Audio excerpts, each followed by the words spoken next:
Hi Martin. First of all, update on the squad. Everyone fit or any new injury worries? Most of them are fit. There's still the long-term injuries of Diarra, of course, and Briggs. And we have to test Brian Ruiz tomorrow. And Brede Hangeland has got a problem with his nerve in his leg, so he will be probably out for contention. What's the situation with Brian Lewis? What's he doing? Brian had a back problem during that match, but I needed him, so I kept him on, and he had an injection after the game, and hopefully it will settle down tomorrow. It was a very positive selection against Crystal Palace. I think you even yourself called it a bit of a risk, but is that the way forward now? What I meant was that, of course, it was not the first time that I played them together. But if you got the likes of Brian Ruiz and Berbatov and Tarabt and Bent, you know, they're all footballers. They are not well known for their probably work rate, you know, because they're offensive players, and that is the only thing I meant. Has a corner been turned with that, with back-to-back wins, but the nature of that victory? People don't realize that from the last 4 games, and that was not in 1 week, you know, 4 games, it was over 5 or 6 weeks, we only lost 1. And that was against Cardiff, and that was a bit inconsistent because we really thought that we could beat Cardiff and we had the chances, so that was a very disappointing result. But over the last 4 or 5 weeks, I think we do well. So you could say that we turned the corner against Everton 5 weeks ago. Nonetheless, there have been a few fans that, certainly a few weeks ago, have been suggesting they're a bit unhappy. People suggesting perhaps that even you were under pressure. I know the owner, Shahid Khan, has come out a couple of times, even to us at Sky Sports News, again giving you his backing. How reassuring is that for you to hear the owners? We talked about it over the last 3 or 4 weeks, and you can ask the same question all the time, but all the managers, even when you're at Stoke or Norwich or wherever you are, even Ian at Crystal Palace, that was very surprising. Yeah. They're all under pressure. If you don't get the results people expect you to have in England, in the Premier League, Barclays Premier League, then you got a little bit of pressure or criticism. How often do you speak to the owner? He's over here at the moment. Obviously, you've got other interests, but what sort of relationship do you have compared to perhaps relationships you've had with other owners? It's the same thing. You know, if he comes over, and he did come over twice now, he will be in our offices here. And of course, we would like to go to the game on Sunday because it's a big game for them. It's nice for us, first time in England, American football with the Jaguars. So when he's here, we talk to each other, and if he's not here, we don't. Just quickly on that, you like a bit of American football. Have you taken up an interest now that got the Jaguars?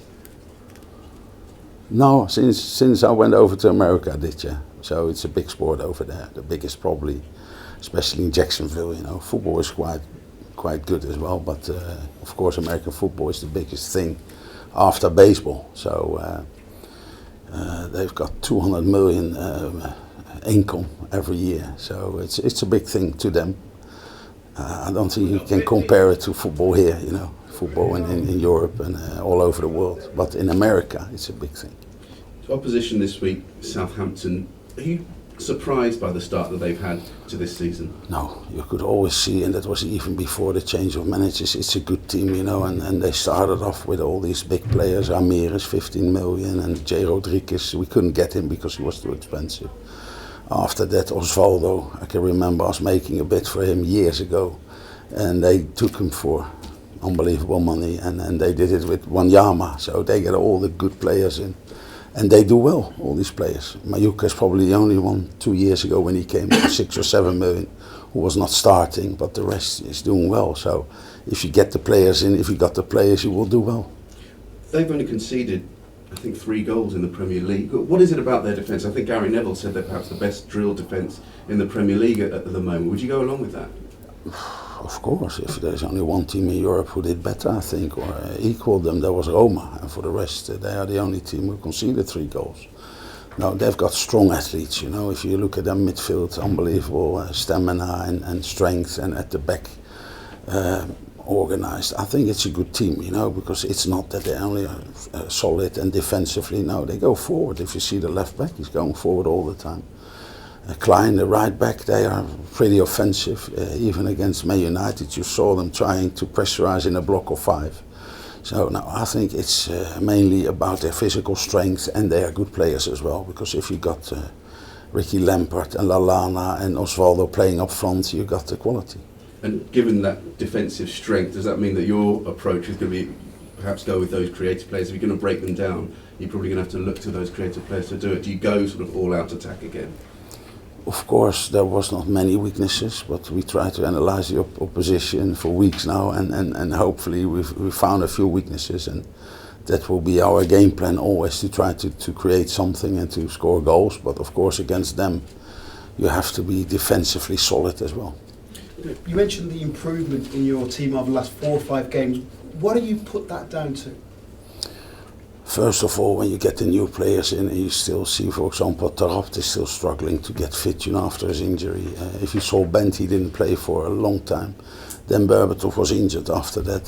Taarabt was injured, Brian Ruiz was injured, so we could never play in the formation we had in mind. And don't forget that even when you saw the West Bromwich game, we were 1-0 up in the 93rd minute, so these 2 points would have made us in the top 8 or 9 in the league. So we were always close, it was never the only match I can remember. And don't forget, we had terrible away matches, Newcastle away, Chelsea away, Sunderland away, up north twice in 1 week, and Arsenal at home. So it was not an easy schedule, and I still feel, in hindsight, but you have to see it week by week. In hindsight, I think we did okay, but we could have had at least 4 points more. And the team you put out against Palace, just how close is that to your full strength side, the team you want to put out as much as you can? I always say to people, because before I took these players, they said it's impossible to play them together. And I have to say that they had a little point.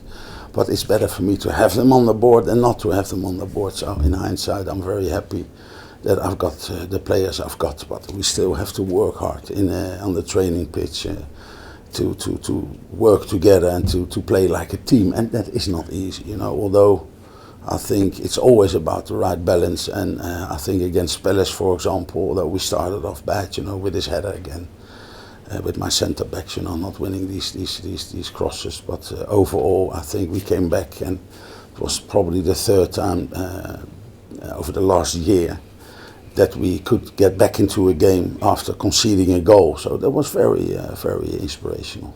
And Southampton, the new manager Pochettino, he's got them really pushing up the pitch and pressing teams high up the pitch. Is that something you've been working on to combat this week? It's always about the players. If your players don't have the quality, on the ball to get out of these situations, and maybe you saw the Man United game against Southampton, if you don't get players who can play their way out of it, and I think United got these players, but you still have to do it. But I feel with Scott Parker, for example, we've got a player who can play out of these narrow situations, and that is what you've got to do. Otherwise, you can't play your style, and they pin you down in your own half, and that is okay. Even when they dominate us, but we need to get the ball forward to my best players, and that is Brian Ruiz, Bent, Berbatov, all these players who can score goals and be creative. We need to get the ball to them, and if not, you struggle. Martin, the Palace performance and the results, did it pleasantly surprise you, or did you know that this team had that kind of performance in them? I feel if you look at the qualities we've got, it's always about the right balance, because that can hurt you, If you look at the statistics after the game, Berbatov worked hard, and Bent, of course, is a different player. He stays high up, but that is what I want. I want him to stretch defenses. Brian Ruiz is always doing more high-intensity runs and covering, like 12.5, 13 more than most of the players in the Premier League. So I can't fault them for that. So if they do that, we could be a very good team in the future, but defensively, sometimes you could do better.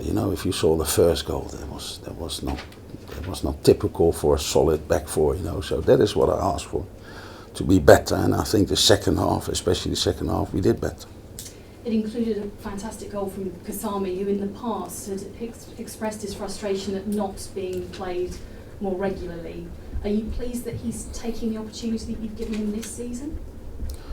I'm always pleased with younger players, because that is very valuable for the club and for the player, and of course he's very ambitious, but I think there was a lot to learn, and you see it, for example, with the Southampton players, they are In England, you don't use them when they're 18 or 19. Sometimes when they're like Wayne Rooney, for example, that is the exception.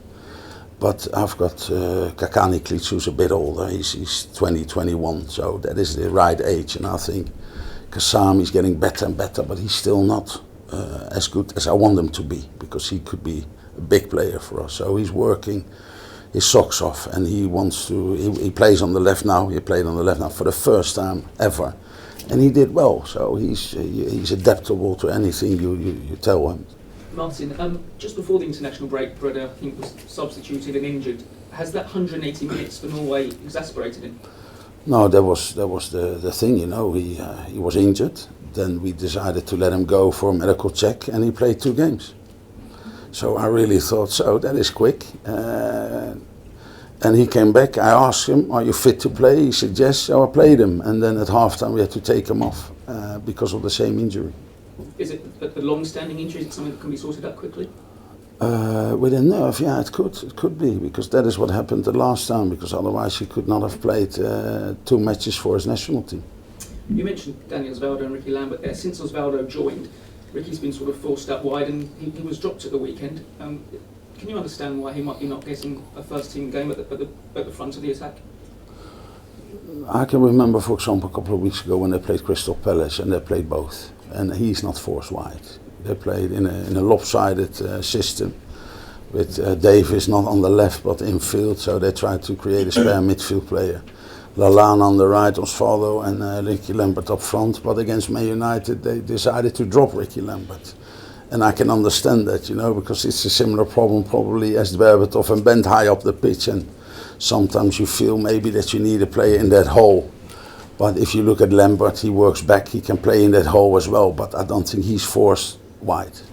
You've mentioned quite a few times how you like to have a British core. Are Southampton a good blueprint for the young teams that they're bringing through? Same as us. They've got a few youngsters, but they don't play them all the time. You know, last game, for example, you see the left back. He's a big talent. But in the main, they don't play these youngsters, you know. So like Kasami and Kakani, for example, and I've got 1 or 2 will be probably used in the next couple of months. So they've got a very good mixture, but their general age is lower than our players, because, as I said before, if you can spend 18 million and 15 million and 10 million, you know, you get maybe younger players, because you don't have to pay 20 million for Berbatov when he's 32, you know, you get him probably for 3 or 4. Just finally from me, I think you mentioned a few weeks ago that you might be opening talks with Steve Sidwell for extending his deal. He's got another fantastic goal. Have any talks happened? Are you progressed with that? No, of course you feel a bit worried after the game, you know, because they all come back and want, instead of 1 year, they want 3 years, you know, and this is probably not different, but we are talking to Steve, and for me there's no difference, you know. For me, he can stay here for 2 years, for example, and we're talking to him, and we offered him 1 year, but who knows what will happen.